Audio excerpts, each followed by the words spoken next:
And finally, to our special segment, Resurgent Africa. Amid the coups and the crises, there are many positive stories from Africa that often get overlooked, but not on this show. Our story today is from Ghana, in Accra. Secondhand clothing from the West floods markets, but much of it ends up as waste, polluting beaches and waterways. But amid this sea of forgotten fashion, a new movement is taking root. The foundation is showcasing upcycled fashion made from discarded garments. Designers transform this textile waste into stylish and sustainable pieces, hence turning waste into creativity and raising awareness about the global consequences of overconsumption. Here are all the details about this bold response to Ghana's growing environmental crisis. In Accra, Ghana's chaotic and colourful capital, the Kantamanto market is the place to be for bargain hunters. It's a scene of beautiful chaos as early risers dive into heaps of second-hand clothes, rummaging through what could be their next fashion statement. But these cast-offs are not just trendy finds waiting to be revived. They represent the final chapter in a tale of overconsumption and waste that has Africa playing host to the world's discarded wardrobe. Welcome to the fast fashion apocalypse, where what was once fresh, fashionable and flaunted on Instagram now winds up cluttering Ghana's streets, beaches and landfills. Although secondhand clothing is not expensive, it is causing problems for us. If nobody buys them, where are they disposed at? They are not disposed of well, and they aren't even burnt, but are thrown into the coral lagoon, which then goes into the sea. This affects our work. Cue the Owo Festival, the annual glitzy and surprisingly glamorous rebellion against this textile trash heap. The event, better known as Obroniwawu October, which, in case you're wondering, translates to Dead White Man's Clothes in Akan. Designers pull together chic outfits from the very garments others have tossed away.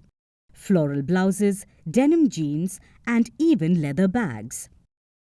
While some might call it repurposed, the festival is much more than a chance to wear last year's rejects.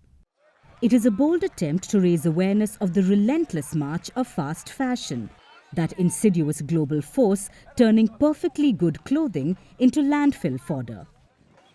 And sadly, Ghana's beaches are feeling the burn. Designers are not just stitching scraps together, they are out here fighting for the planet, one denim jacket at a time. Some of this fabric are too heavy, you can't even use it as a cover, bed sheets or something. So instead of allowing it to choke our gutters and also landing into our beaches and our landfills, I tried to use it to create something like a pant, a jacket or something, to repurpose it for us to use it again. But while this fashionable festival is making waves, let's not sugarcoat it. Ghana has a serious textile waste crisis. Ghana is the go-to destination for second-hand clothes from around the globe.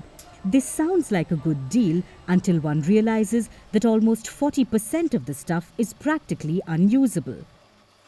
Every week, millions of garments flood the country. They make their way to the Kantamanto market, where these clothes are sold at bargain basement prices. Some of them are so ragged that vendors can't even be bothered to sell them. In fact, a whole 40% ends up as waste, but the rest of it has a second life, on beaches, in gutters, and even in the sea. This is also wreaking havoc on Ghana's infrastructure and environment. With Ghana's population booming and the city's waste system struggling to keep up, the result is, well, a lot of textile debris everywhere. Beaches, rivers, and even the famed Korle Lagoon are littered with unwanted threads.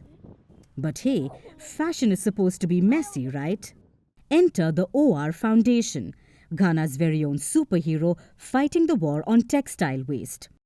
With initiatives like the Owo Festival and upcycling workshops, the foundation is creating a buzz around fashion that doesn't come at the cost of the environment. With every piece of upcycled clothing that parades down the Obroniwawu runway, there is a glimmer of hope. Local designers are transforming waste into wearable art, showing that even the most discarded materials have the potential for a second life. The Owo Festival might not be able to stop fast fashion altogether, but it's a start.